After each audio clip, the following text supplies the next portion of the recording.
Hello, and welcome to this series of videos on using the ACT matrix with openness and curiosity and compassion. The matrix is a tool that promotes awareness of our experience, our motivations, our choices.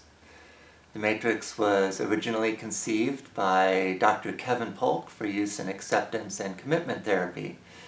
The matrix does not sum up what ACT is about, and the matrix has proved useful in a variety of settings, not just in therapy settings, and lends itself to a variety of facilitation styles. I hope you find this series useful. So, let's start with the basics. Sorting out the inside from the outside. What goes on inside of a person is their thoughts, feelings, memories, urges, associations. And what goes on outside, basically actions that are noticeable with the five senses. The second dimension of sorting out is the toward direction.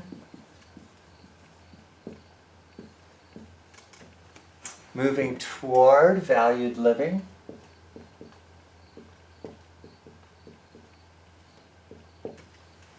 And the away direction. Away from painful stuff.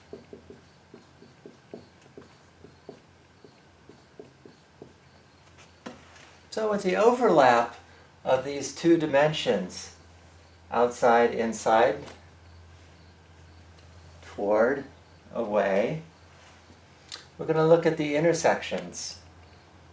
Starting over here, what is going on the inside that you or me or others that we know would want to be moving toward? What is it that we experience on the inside that gives meaning, engagement, fulfilling in life? What are we moving towards? What are we yearning for? And those abstract expressions that give some direction to life. As a therapist, for example, I can say that I value compassion, kindness, open-heartedness, non-judgmental listening. And these are inside of me, qualities that I can move toward. Also in the toward direction, what's outside, noticeably, behaviors are actions. Actions that bring values to life. It's what I do. It's how I engage in being, as a therapist, kind and compassionate and listening, those actions that I do to bring that to life.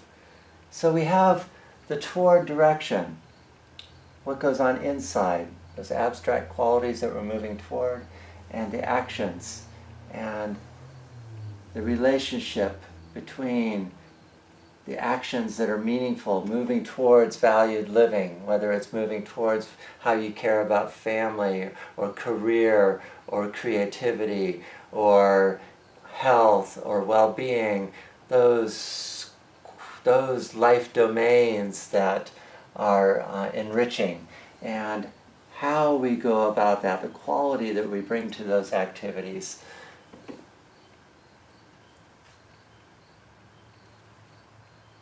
And we can compare that feeling-wise. Just take in the feeling of how it feels to be moving towards, to know on the inside what's important and what you care about and what you value, and how it feels to be taking that action that's moving toward. Compared to this direction, the away direction, away from painful stuff. On the inside, these are the unwanted thoughts and feelings. These are the distressing kinds of thoughts and feelings that come up. And so these unwanted thoughts and feelings that are so distressing, and it's so natural that we might engage in activities that are about avoidance and control. The things we do to try to get away from or suppress or get rid of the distressing thoughts and feelings. So when the distress leads to avoidance and control, and our minds are so good at coming up with all the possible behaviors that can at least temporarily change what's going on the inside, whether it's reaching for drugs or alcohol, or whether it's numbing out on the internet, or whether it's self-harming. It's just the amazing creativity that humans have at their fingertips, so to speak, to try to mitigate the painful, unwanted thoughts and feelings that come up in life. And so what you might be noticing here is that one of the questions that we'll ask is, if this painful thought and feeling leads to avoidance and control, does it work? Well, oftentimes, yeah. Oftentimes there's at least a short-term, immediate sense of gratification. You know, if I'm feeling angry and I let that perfectly crafted sarcastic comment fly off my tongue, it actually kind of feels good for a moment. And our minds register that. Ooh, that worked. And it can be reinforcing. Does it work? Does it fix the problem? Not in the long run, usually. In fact, sometimes you end up feeling even more pain. Here's people that get caught in the tangle of substance abuse know this acutely. You know, how the avoidance and control can lead to even more pain. And that's worth noticing, because this pattern, if this pattern is interfering with moving towards, that's worth noticing perhaps. And that's where I want to come right here to this point in the ACT matrix diagram, which is super important. This is the place, just noticing.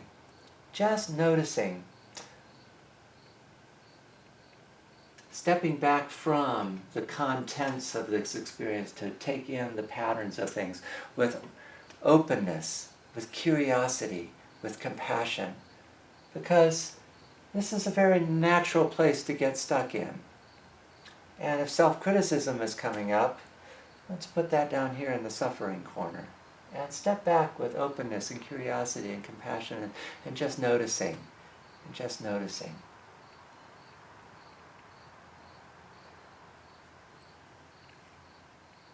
So from here, we can enter into an exploration of the functionality of our behaviors, the activities that are about moving away from painful stuff, the activities that are about moving towards what's important in life.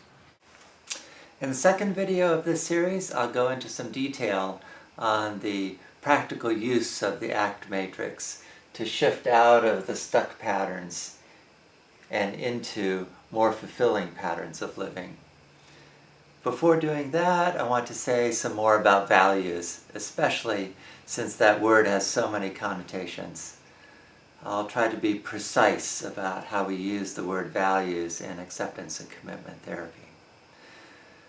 Values are abstract qualities of behavior and of being that are not perfectible, but always actionable.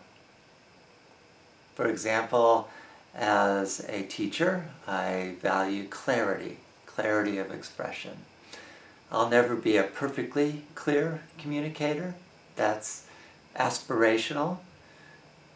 But it's always possible for me to take some step in the direction of being a more clear communicator. There's limitless opportunities to move towards that value of clarity. So, with that in mind, values are different from goals. Values are not goals. Goals might be the strategies that we can adopt to move towards our values. Let's say these are different goals that we might adopt, specific, measurable, SMART goals, for example, that can move us towards our values. And there are any number of actions that can be brought to bear on those goals that move towards values. The importance of values here is in their abstract qualities, that there is no obstacle to moving towards values. There might be obstacles encountered in a particular specific goal, hence the necessity to move to a different strategy of approaching values. There might be some impediment to a particular action that a person has in mind, hence the necessity to adopt a flexible stance on how we conceive of and imagine the possible actions to move towards values. So I hope that gives a sense of the liberating quality that we're engaging in acceptance and commitment therapy and ACT, and what makes it so positive. In ACT, in acceptance and commitment therapy, we'll frequently talk about toward moves and away moves. Toward moves being those actions that move towards the things in life that we care about. Away moves being the behaviors that are about avoiding or controlling unwanted thoughts and feelings. I want to make really clear before moving on to the second video that this is not about positive versus negative. It's not about good things to do or bad things to do. It's about the awareness of the functionality of what we're doing, and about balance, and about the freedom to choose what we're going to be engaging in.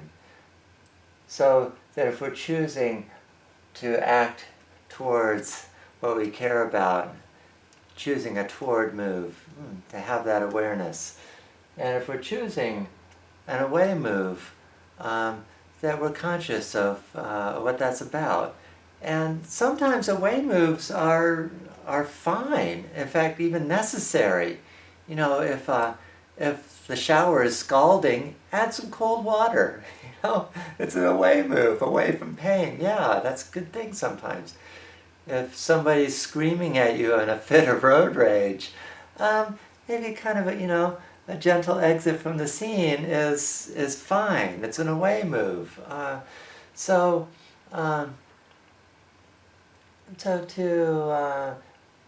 We also have this compassionate awareness here too. That sometimes we just want to seek a distraction, to take a break. You know, we're stressed out, and to spend some time in a distraction, in a movie, in a novel, in some music.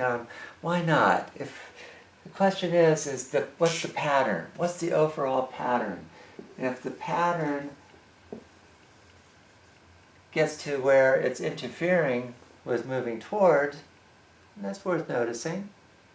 If it's just a choice, if it's just a balance, and we have the freedom of choice there, we get to decide. You get to decide what the right balance is. So that's the spirit that I want to entertain as we're moving forward into the next videos about using this ACT Matrix tool to sort out our experience in service to moving toward what's important in life. So I hope this video was helpful for you. If you're wanting to hear more, click on part 2, and thanks for your attention.